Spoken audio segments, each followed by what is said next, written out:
వర్షాల వల్ల కేదార్నాథ్ బద్రీనాథ్ మార్గంలో కొండ చర్యలు విరిగిపడడంతో రాకపోకలు నిలిపివేశారు. దీంతో దర్శనానికి వెళ్లిన తెలుగు యాత్రికులు ఇబ్బందులు పడుతున్నారు.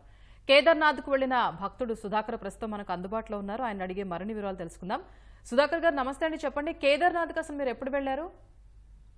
నమస్తే అండి, మేము కేదార్నాథ్ కి 11th మార్నింగ్ వచ్చామండి. 11th సెప్టెంబర్ మేము హెలికాప్టర్ ద్వారానే వచ్చామండి పైకి. ఎందుకంటే ఈ ల్యాండ్ స్లైడ్స్ వల్ల నడుచుకుంటూ వెళ్ళడానికి ఎవరిని గవర్నమెంట్ అలో చేయట్లేదండి. ఎవరన్నా ఓన్ రిస్క్ తో వస్తే వాళ్ళు వస్తున్నారు తప్పించి గవర్నమెంట్ అయితే ఎవరిని అలో చేయట్లేదండి పైకి. హెలికాప్టర్ ద్వారా బుకింగ్ ద్వారా ఉన్న వాళ్ళు మాత్రం ఆ హెలికాప్టర్ రన్ అయినప్పుడు మాత్రం పైకి వెళ్ళగలుగుతున్నారు.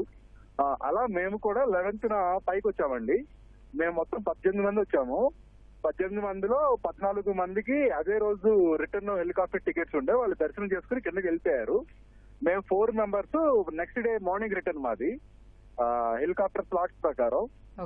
మేము ఆ రోజు 11th నైట్ నుంచి వెదర్ కంప్లీట్ గా చేంజ్ అయిపోయిందండి. Complete heavy rain, heavy fog అలా ఉండటం వల్ల హెలికాప్టర్ సర్వీసెస్ ఆపరేట్ చేయట్లేదు లాస్ట్ 2 days నుంచి.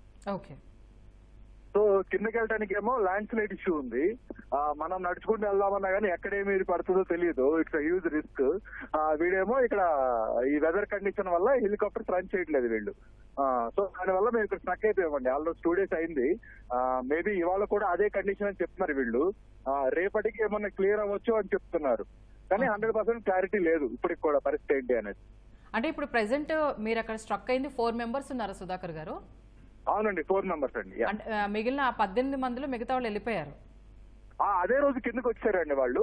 అదే రోజు వాళ్ళు కిందకి వచ్చేసారు. మేము 4 మెంబర్స్ మాత్రం స్టక్ అయ్యాం. ఓకే, అయితే మీరు వెళ్ళేటప్పుడు మీరు వెళ్ళినప్పుడు అక్కడ కేదార్నాథ్ లో అయితే నార్మల్ గానే ఉందా ఎన్విరాన్మెంట్?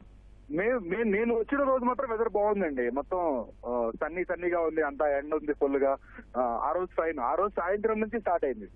ఓకే, అయితే జనరల్ గా ఇట్లాంటి సిచ్యువేషన్ ఉన్నప్పుడు అక్కడ ఉన్న అధికారులు గానీ లేకపోతే అక్కడ ఉన్న వాళ్ళు ఏదో ఒక ఏర్పాట్లు చేస్తూ ఉంటారు కదా, వాళ్ళతో మీరు టచ్ లోనే ఉన్నారా? కంప్లీట్లీ జీరో అండి. వాళ్ళు గవర్నమెంట్ నుంచి అలా ఏముండలేదు. మెయిన్లీ బిగ్గెస్ట్ ప్రాబ్లం అంటే ఏంటి మేడం, ఇక్కడ ఈ హెలిప్యాడ్స్ ఎవరైతే ఆపరేట్ చేస్తున్నారో వాళ్ళు పైన జీరో ఫెసిలిటీస్ అండి. హెలికాప్టర్ ఇప్పుడు వస్తుంది, వెదర్ స్టాప్ అవుతుంది, వెదర్ సరిగా లేదు అన్నప్పుడు ఇమీడియట్ గా స్టాప్ చేస్తారు. జీరో ఫెసిలిటీస్ అండి. కంప్లీట్ ఓపెన్ టెంట్ ఒకటి పెట్టేశారు. కంప్లీట్ రెయిన్ పడుతుంది.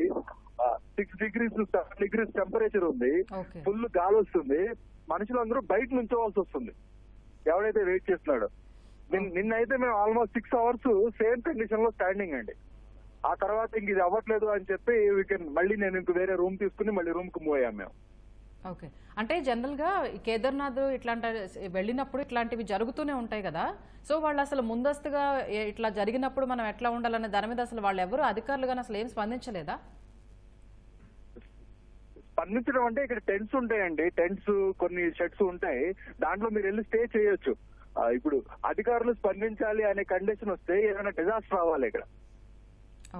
డిజాస్టర్ అంటే ఏదైనా పడిపోవడమో లేకపోతే వాటర్ ఫ్లో ఎక్కువ అవటమో ఇంకోటి ఏదో అయితే తెచ్చి వాళ్ళు రెస్పాండ్ అవ్వట్లేదు. అంటే నార్మల్ టెంట్స్ లో ఉండటం అంత తక్కువ డిగ్రీలో ఉన్న ఉష్ణోగ్రతలో కష్టం కదండి సుధాకర్ గారు? చాలా కష్టం అండి. రాత్రి నేను హీటర్ పెట్టుకుని మా వైఫ్ ని కంట్రోల్ చేయడానికి హీటర్ బెడ్ లోపల హీటర్ పెట్టుకుని రన్ చేయాల్సిన పరిస్థితి. ఓకే, అయితే ఇప్పుడు మిమ్మల్ని మళ్ళీ మరి ఎప్పటిలోగా పంపిస్తామని చెప్తున్నారా? అసలు వాళ్ళు ఏమన్నా మీకు అప్డేట్ ఇచ్చారా? నేను ఇప్పుడు హెలికాప్టర్ ఆఫీస్ దగ్గరే ఉన్నానండి. వెదర్ ఎప్పుడు సెట్ అయితే అప్పుడు పిలుస్తాము అని చెప్తున్నారు. నా ముందు ఇంకా 30 మెంబర్స్ ఉన్నారండి. ఆ 30 మెంబర్స్ కి క్లియర్ చేసినాక మన ఫ్లాట్ వస్తుంది. 30 మెంబర్స్ అంటే మినిమం వాడు 5 trips చేయాలి.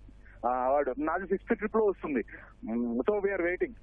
ఓకే, అయితే విజయనగరం ఎంపీ అప్పలనాయుడు గారు అక్కడ భక్తులతో మాట్లాడినట్టుగా తెలుస్తుంది. మరి మీకేమన్నా మాట్లాడారండి? ఆయన అప్పలనాయుడు గారు మాట్లాడారు. ఆ శ్రీనివాసరావు గారు విజయనగరం ఆయన ఉన్నారు కదా, ఆయనతో మాట్లాడారు.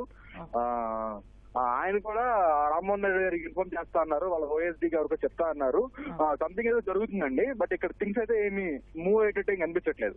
ఓకే, కానీ ఇప్పుడున్న ఎన్విరాన్మెంట్ అయితే సేమ్ అదే కండిషన్ ఉందా సుధాకర్ గారు? సేమ్ కండిషన్ అండి. హెవీ కంటిన్యూ రెయిన్ పడుతూనే ఉంది. ఆ ఫాగ్ అలాగే ఉంది. టెంపరేచర్ 6-7 degrees సేమ్ అండి. సేమ్. ఓకే, అంటే జనరల్ గా ఇప్పుడు వాళ్ళు కల్పించాల్సిన ఫుడ్ గానీ ఇట్లాంటివి ఏమన్నా అసలు వాళ్ళు ఏమన్నా చేస్తారా అలాంటివి, లేదంటే మీరే చూసుకోవాలా?